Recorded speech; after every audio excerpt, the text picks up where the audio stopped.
Chers amis, soyez confortablement assis. Installez-vous bien pour cette plage consacrée à la halte spirituelle que l'Esprit Saint prépare nos esprits à recevoir euh, en méditation sa parole en Luc 10. Nous sommes le vendredi 30 septembre. Chorazine et Bétsaïde ont disparu de l'histoire. Il y a eu de nombreux prédicateurs au cours de nombreux siècles qui ont prononcé de nombreuses paroles dans de nombreuses villes et pratiquement tous ont disparu sans laisser de traces.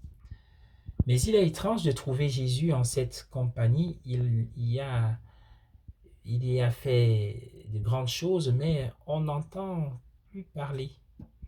On n'entend plus parler. Les villes elles-mêmes ont disparu. Le silence est total. Il y a un bon silence, mais ce n'était pas un bon silence. C'est le silence de la terre stérile où la semence de la parole de Dieu n'a pas pu trouver de terre. Oui, c'est la stérilité d'un cœur sans amour. Comme il est étonnant de penser aux vastes étendues du monde qui n'ont jamais porté de fruits. Mais les paroles et les actions de Jésus semblent ne laisser aucune trace en tant d'endroit. Comment peut-on vivre avec une telle pensée? Mais nous ne sommes pas à la mesure.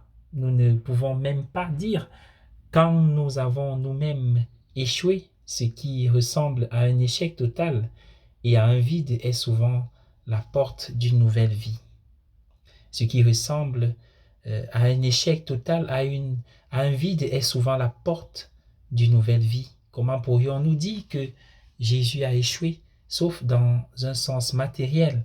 S'il veut nous apprendre à ne plus chercher à mesurer le succès, il faut qu'il y ait un Chorazim, il faut qu'il y ait un Bétsaïda. Soyez bénis et chaque échec que nous endurons,